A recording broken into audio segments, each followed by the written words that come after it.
Hello guys, Jerry speaking. Welcome to this very special movie that we'll be doing called Bon Scott, the Legend Himself. And today we'll be reading you a story behind Bon Scott, the legend behind AC/DC, and who's the lead vocalist, singer and songwriter. And best known for being the lead vocalist and lyrics for the Australian hard rock 8 band called AC/DC from 1974 until his death in 1980. Now, let's just read it down. Shall we? So we got. Goes by the name of Ronald Bedford Scott. He was born in Furford in Angus, Scotland, and spent his early years in Kilmer. He moved to Australia with his family in 1952 at the age of 6, living in Melbourne for 4 years. Wow. Excuse me. Before settling in Fremantle, Western Australia. Wow. Okay. Oh, man, excuse me. Anyway, Scott formed his first band, the Speckers, in 1964, and became the first band's drummer and occasionally, the lead vocalist. He performed in several other bands, including the Valentines and the Fraternity, before replacing Dead Evans as the lead singer of AC/DC in 1974. AC/DC probably grew from the 1970s, initially in Australia and then internationally. But the 1979 Highway to Hell reached the top 20 in the United States and the band scene on the verge of commercial breakthrough. However, on February 19th, 1980, Scott died after a night out in London with a former musician and alleged drug dealer, Alistair Kinnear. AC/DC briefly considered disbanding, but the group recruited vocalist Brian Johnson and British glam rock band Geordie. AC/DC's subsequent album Back in Black was released only 5 months later. Okay, it was a tribute to Scott. It was to become the second best selling album in history. In July 2004 issue of Classic Rock, Scott was named rated as #1 list of the 100 greatest frontmen of all time. See, what did I tell you, okay? Hit Parade would rank Scott as 5th and the 2006 list on the 100 greatest heavy metal vocalists of all time. Okay? He was born, Ronald Bedford Scott on July 9th, 1946 at Fell Johnson Mary Hospital in Furford, Angus, South Scotland. The son of Charles Bedford Scott, on the 1917, which by the way, he would have turned 105 years old, died in 1999. And Isabella, Cunningham Mitchell, 1917, by the way, the parent, the mother would have been 105. Died in 2011, He grew up in Kismer and was a parent's second child. The firstborn was a boy, Sandy, who died shortly after birth. Wow. A third child, Derek, was born in 1949. Scott family moved to Scotland to Australia in 1952. They initially lived in the Melbourne suburb of Sunshine, Victoria.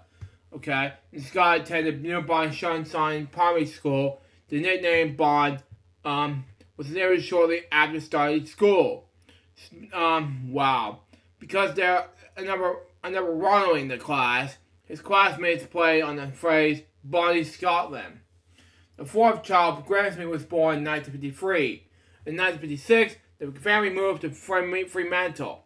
Okay, Scott joined the associated Fremantle Scots pipe band, learning the drums. He attended North Fremantle Primary School and later John Curtis College of Arts. Okay, until he dropped out at the age of 15. And he subscribed. Mispronounce these words. Sorry. He subscribed.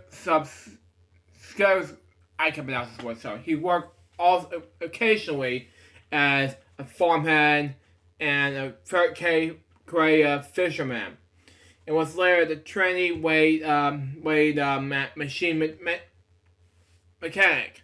Sorry, I misspoke. But anyway, in 1963, excuse me, he spent a short time in Fremantle's prison assistant, essentially 9 months in the Riverbank drug installation, laying the charges to giving a false name and address to the police, having escaped legal custody, and having an unlawful commercial knowledge, and stealing 12 impersonal gallons, 55 L impersonal. He attempted to join the Australian Army. Wow. But was rejected and deemed so gravely maladjusted, how you pronounce it, sorry. 1964 to 1970. Scott's vocals were inspired by his idol religion, wow, and were working as a postman, bartender, and truck packer. Scott started with the first band, the Spectres, in 1964 as drummer and occasional lead singer. In 1966, they merged with another local band, the Wistons, and formed the Valentines, in which Scott was co-lead singer with Vince Lovegrove. Excuse me, misspoke. But anyway, the Valentines recorded several songs written by George Young of Easy Beats, including "Every Day I Know I Have to Cry," a song originally written and sung by Arthur Alexander, made the lead local record chart. Okay, in 1970, after gaining a place in the national top 30 with the single "Gillette," the Valentines disbanded due to Aldrich's deficits and a much publicized drug scandal. Wow. Scott moved to Annabelle in 1970 and joined the Polish rock band Fraternity. Excuse me, I misspoke, but anyway. Fraternity released the LPs Livestock and Framing Gaia for touring the UK in 1973, where they changed the name to Fang. Wow. Before this time, they played support slots Status Quo and Geordie, whose frontman Brian Johnson, who eventually succeeded Scott as the lead singer of AC/DC after his death. During this time, on January 24th, 1972, Scott married Eileen Torton, which I have to read this book another time. But anyway. In 1973, just after returning to Australia from the tour in the UK, Fraternity went on hiatus. Scott took a day job in Waterloo for a register plant and began singing with the Marjorie Rangers. Wow. A loose collective of musicians held by Pierre Haney Bagley from Headband, who explained Headband and Fraternity were in the same management stable, who were both split about the same time. So the logical thing that was to make take members of the both bands and to create a new one. The boroughs in the band was for songwriters relate to each other's and experience with songs. So it was a hot band and creativity. Okay. Other ex-fraternity members also played with the band, as did Glenn Sorg P. River Band, okay? Excuse me, I missed up there, okay? Okay. During this time, had also helped Scott with his original compositions, okay? Vince Lovegrove said Bond would go to Pierre's home after a day of literature showing, I'm not going to say the S word in this premiere event, excuse me. But anyway, and show him musical ideas. He keeps saying had multiple times, but anyway, that during the day's work, okay? Bond's knowledge of the guitar was limited, so Pierre began teaching how to bridge chords and concern his song. One of the songs from these sections was a ballad called Carissa, okay? About a local industrial girl. Another was a country thing, Bang Up, about the hills too low, which was was a sign to things to come in with Bond's lyrics, simple, clever, tongue in check, okay? In return, Scott recorded the vocals for Moffy's Rangers songs Round and Round, which I've seen on YouTube. And Kerry Goey had released their original recordings in 1996. Also teaming up for producer Ted Yandy. Also a old friend of Scott's. Okay? To create a entirely new backing for Round and Round and Round. That more crucially reflected from the original intentions had. Wrong out of print and magically bootlegged. This EP finally got original digital release in June 2010. Unrecorded original compositions of Scott's Been Up in the Hills Too Long, and Carisha has been recorded by Head on his Pierce Head and the Mythology Rangers and Lumpy album, also released in a digital format only in 2011. About 11 p.m. on May 3rd, 1974, in the Old Lion Hotel in North Adelaide, okay, during rehearsal with the Mount Muffy Rangers, the very drunk distress and bewildered Scott has a raging argument with a member of the band. Oh, why me? Anyway, Scott stormed out of the venue, threw a bottle of Jack Daniels on the ground. Why? And then spit up the Scorsco GT 550 motorbike.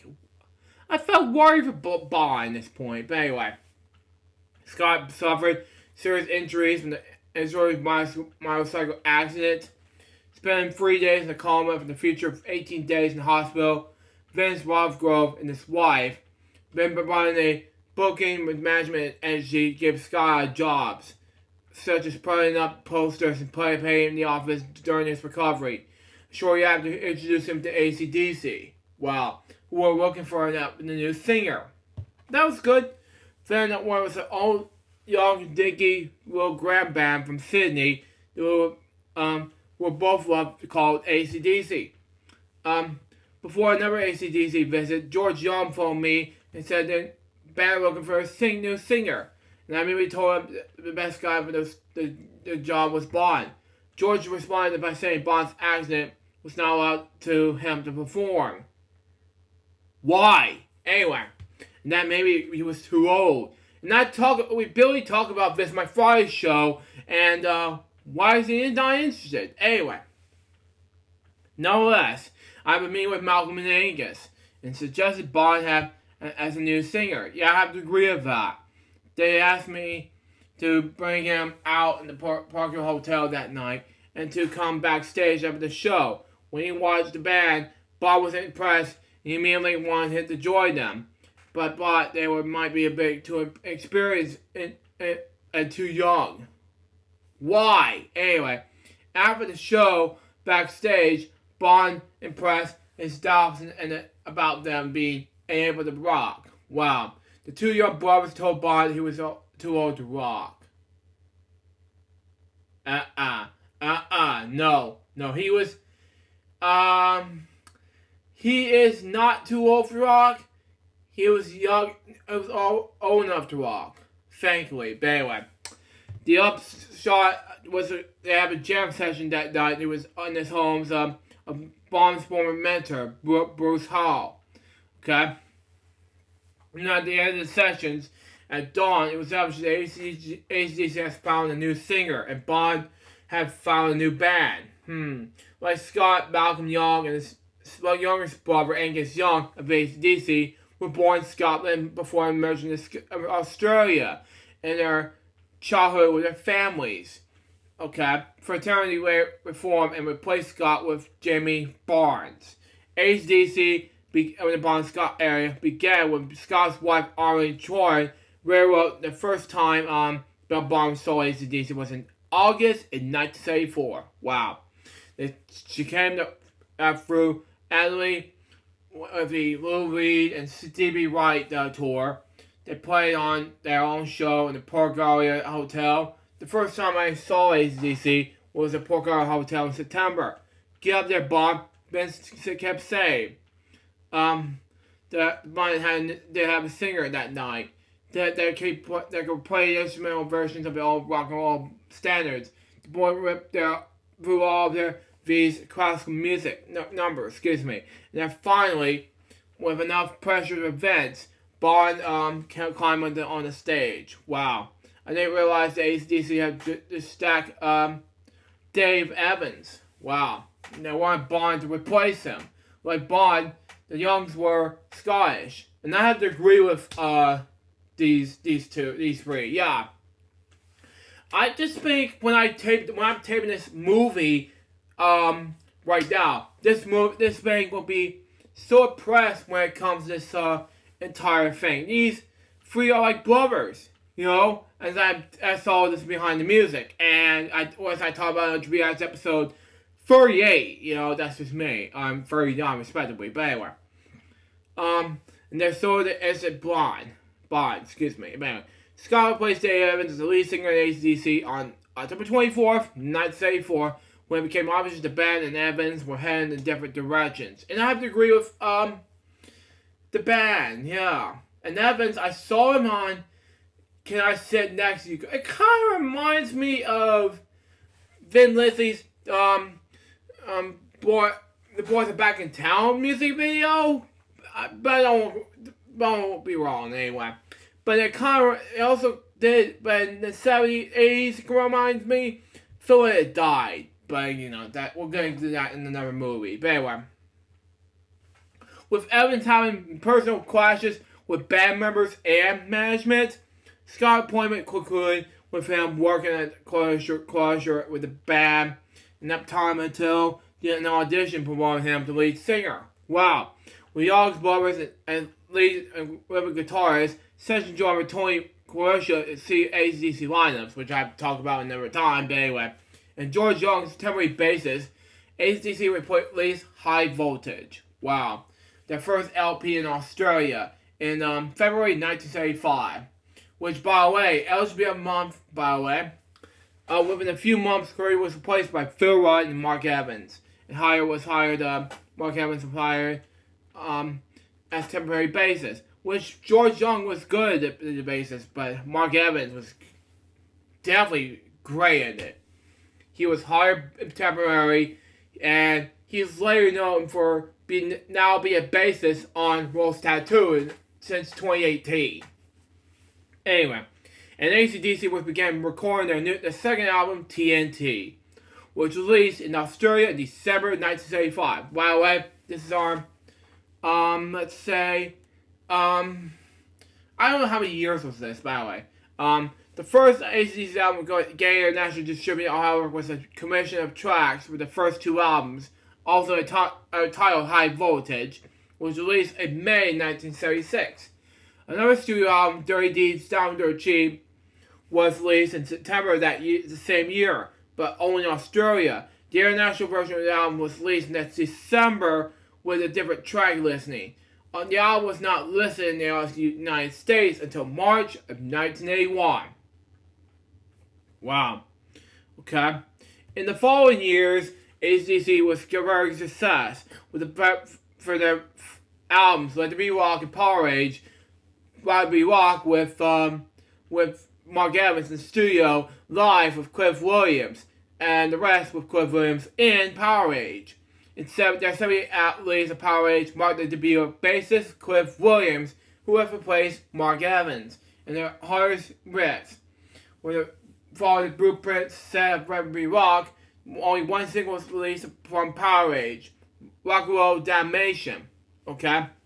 Which gave AC/DC the highest chart position at the time, reaching number 24, and the position with Apollo Theatre in Graceville, Scotland.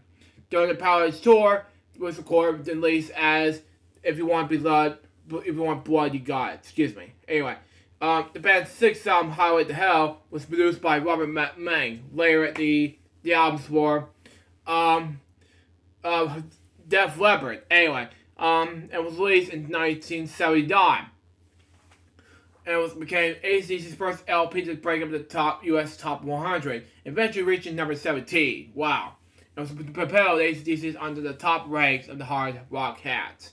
On February 8th, 9th, 1980, AC/DC appeared on Apollo TV Spain, where they played Highway to Hell. Their it'll be Bon Scott's last public appearance with AC/DC before his death. Now, before I get to death, okay, let me talk about marriages and real children, okay? Scott met Irene born from a Marine, okay, in 1971. They was releasing a fraternity. They married in 1972, and after 2 years of marriage, they separated before divorcing in 1977. They remained friends until his death. Michael Browning, who managed AC/DC in the early years, stated in his book, Managing AC/DC Dog Eat Dog, which I have to talk about in the book reviews, that he visited Scott in the hospital in Melbourne in 1975. After Scott was overdosing drugs, Browning claiming was bragging to me the last time he was in the hospital. He was visiting two separate girls, both unknown to each other, which were both giving birth to his kids at the same time. Wow. So there's at least two of the Bon Scott's children out there. Or at least two I vouched for. I saw that one of his sons were in lead singer mode to got Bon Scott's shoes in the time. And I just heard that, oh my god, he was good. With Mark Evans and later AC/DC drummer Simon Wright, who did a great job as bassist and drummer respectively. But anyway, on February 15th, 1980, Scott attended a session with Malcolm and Angus Young, were working on the beginnings of two songs that would be recorded on the Back in Black album, Have a Drink on Me, and Let It Be Put My Love into You, okay? With Scott playing on the drums rather than singing and writing lyrics. Days earlier, Scott has gone with I can't pronounce these words, sorry. Mick Cox, excuse me. To visit their friends in the French group Trust, in the Scorpio Sound Studio in London, where they recorded the album Repression. Scott was working the English adaptation of the text by Bernie Bernician for the English version of the album. During the visit, the musicians joined the jam session on Ride On, which is great. And for that, was like, I haven't seen the album yet, except for one song, Ride On. Okay? The Apollo session was Scott's last recording. Wow, okay. Scott, sometime during the late evening, February 18th, 1980, in the early morning of February 19th, 1980, Scott passed out and died at the age of 33. And just listed in the London club called the Music Machine, currently known as KOKO. Okay? He was left to sleep in the Remote 5, owned by his friend Alistair Kinnear. Excuse me, I missed up, but anyway. At 67 Albany Hill Road in East Dulwich, London, England. Okay? Later that day, Kinnear found Scott lifeless. In order to the offerees, Scott was taken to King's College Hospital in Coverville. He was pronounced dead on arrival. The operational report on the coroner concluded that Scott was found dead acute alcohol poisoning, classified as death in my misadventure. Excuse me. According to events on February 19th was when exactly Scott was found dead has been challenged by Jesse Frank's 2017 book, Bond: The Last Holiday, which I'll have to talk about in book reviews. But anyway, was quote late UFOs guitarist Paul Champions as haven't been informed early that morning that Scott found friend Joe Ferry that Scott was dead. Wow. I did to Death Topic on Paul Chapman on FWO, but that's just me. Anyway. Connor said that he found Scott the evening. Calvin claims Scott and Fury were hit with him in the previous evening on February 18th, and Scott left his apartment to buy heroin, never to return. Fink's book also reveals Scott and Kistner were not alone in East Dulwich, but the third person, Zena Cagliari, how to pronounce it, will stay over the Kisner's apartment while Scott remain in the Park Revenue. How to pronounce it. An updated edition of Fank's book released in 2018 produced new evidence that the fourth initial commercial husband, the rock musician Pierre Pirate, was also with Scott, Kinnear, and Commodore. I pronounced his last name, sorry. But her last name, excuse me. But anyway. Fink credited that primary inspiration of vomit was the cause of Scott's death, be a heroin overdose. But the official cause was listed of death, I pronounce this word, but anyway. And as acute alcohol poisoning and classified with death misadventure. Wow, misadventure, excuse me. Wow, okay. As part of the funeral arrangements, Scott's body was amenable by who also did Julie Garland and somebody else. His son, I don't know who his name, but I think he also did somebody else besides Julie Garland and this person sitting here, which I'll talk about in this video. But anyway, his name is Desmond Henley. He was later cremated, and Scott's ashes were interred by his family and Fremantle Cemetery in Fremantle. Shortly after Scott's death, the remaining members of the AC/DC briefly considered quitting.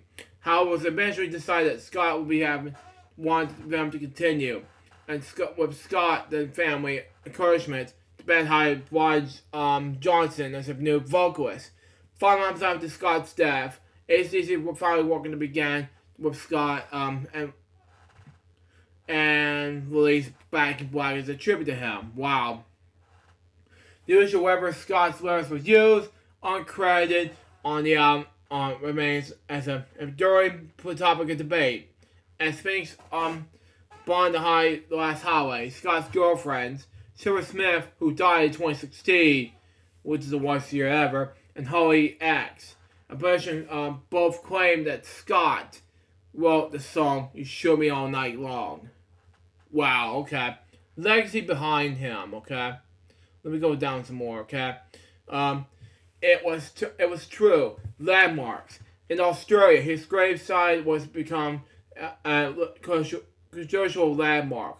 More than 28 years after Scott's death. National Trust in Australia declared his grave important enough to be included in the list of classified heritage places. It reportedly the most visited grave in Australia. Wow. On July 7, 2006, to mark the 60th birthday, the Proportion Cemeteries Board completed the formation of the Barnscott grave area. Wow. Oh, wow, okay. Considered Barnscott Arch, a memorial, it created a chance gate off Correction Street in the northwest corner of Fremantle Cemetery, On July 9, 2006, 6 years to the day from Scott's birth, the bronze prize was stolen from the... Really? Okay. A bronze statue of Scott was unveiled at Fremantle Fishing Boat Harbour in Western Australia on same day as HBM's first birthday, okay? February 24th, 2008. The statue portrays Scott atop of the Marshall Amplifier, which is cool. ACC laid in the street in the central business district of Melbourne. Wow. It was named on October 1st, 2004 as its tribute to AC/DC. The tribute lightning bolt and slash used to separate the AC and the DC, the band's name. Considering the name policy on the Office of Registered Geographic Names. And sorry, I can't just help it because I just walk the chair around. But anyway, so the production of it was a man on the street side. Melbourne's Lord Mayor John Soap launched AC/DC Lane with the words, as Soap says, there was a highway to hell, but there was a whole wide way to heaven. Let's rock. Bad Rubber Spin Plate is a long way to the top if you want to rock and roll. There's all songs from the Bon Scott era. The land contains a rock and roll nightclub called the Cherry Bar. Wow.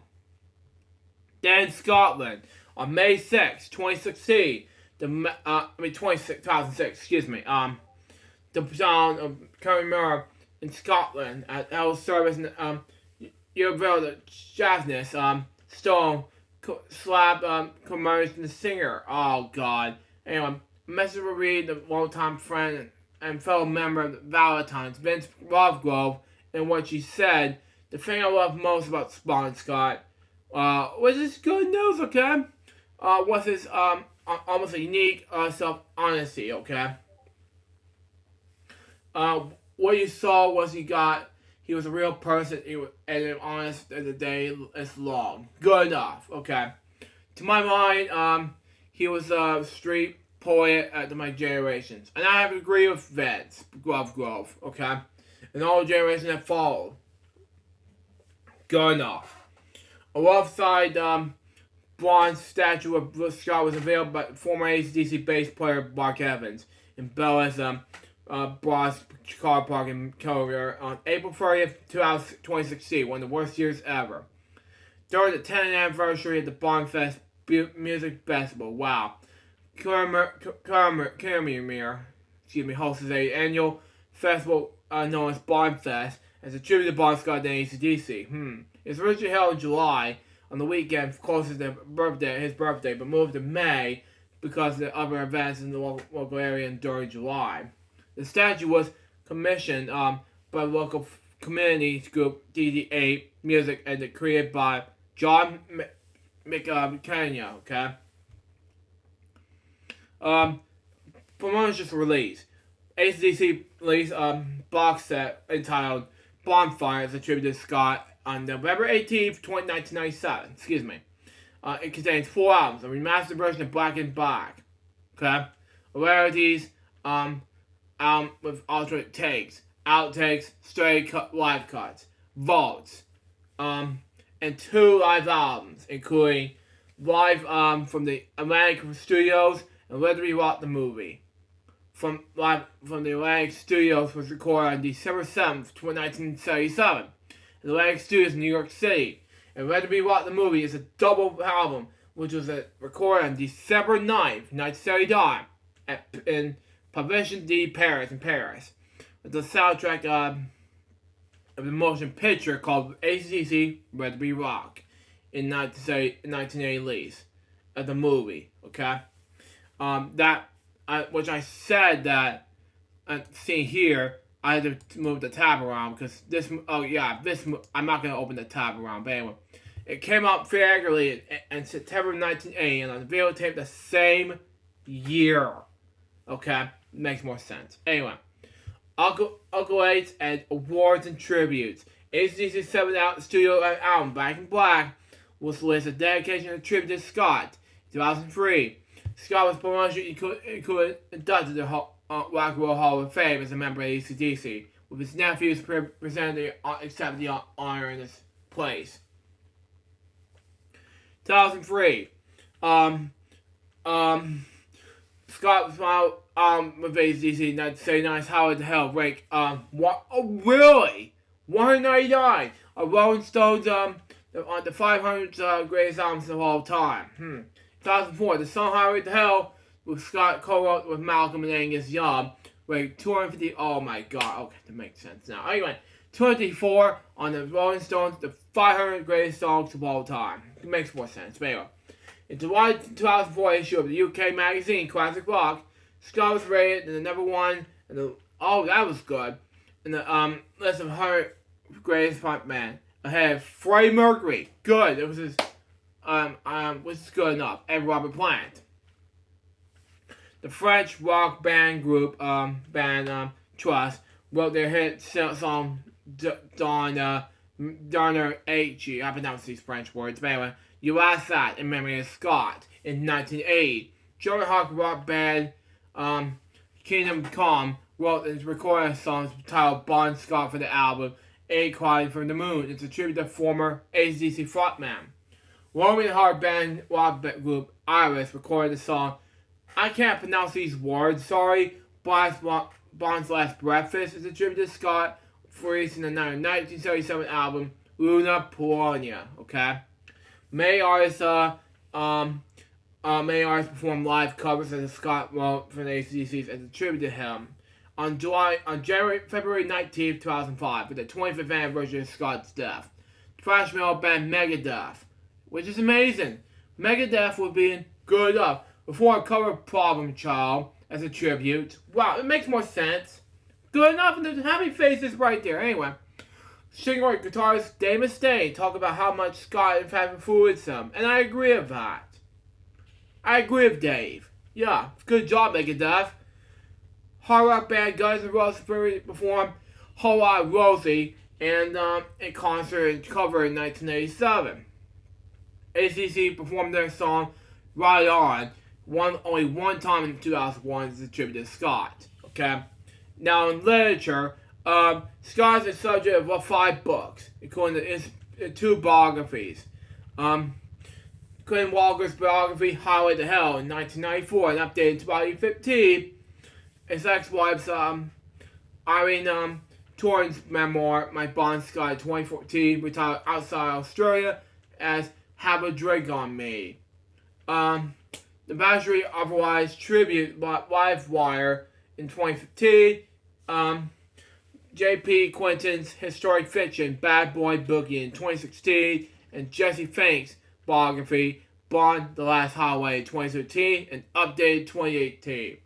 Fink's book claims that Scott died in a heart overdose, while Walker's black corners possibly find the alcohol poisoning. The controversial point that he and Walker both agree on the many of the Bond's lyrics, but called it uncredited to Black and Black. Yeah, should have put him on Black and Black instead of Brian. You know what I mean? Moving on. Awards. West Australian Music Industry Awards. The West Australian Music Industry Awards are annual awards that celebrate achievements in Western Australian music. The competition began in 1985. I was only negative 10. Okay, the 10th one came out and I was only 10. I was only born when this happened, and the year 2005 was only 10. You know, nobody's can work with Bon Scott, okay? Hall of Fame and an inductee. Okay, he won it, by the way. Good job, Bon. You deserve it, but anyway. So that was all that. What do I think about Bon Scott? He was amazing. He was a great frontman of AC/DC, and he should be the frontman of AC/DC. So, and all of these bands that happened from the 1960s all the way up to the 80s. When he died, because he had been doing it until 5 years after AC/DC, after he fought the band of AC/DC. But 1970s when doing AC/DC's. But anyway, and that was up to this movie of Bon Scott, the Legend Himself movie. Hope you enjoy it. Stay tuned for the next one, which is going to be it's going to be about the probably, I'm not sure who's going to be next, but that's just me. Till next time, this is Joe. Goodbye, peace out, baby. We get more videos, guys, pretty soon. Till then, just out. See ya. Oh, one more thing. We're originally planning on doing it as a script, but we're pushing it into a reading play on Wikipedia. Okay, see ya.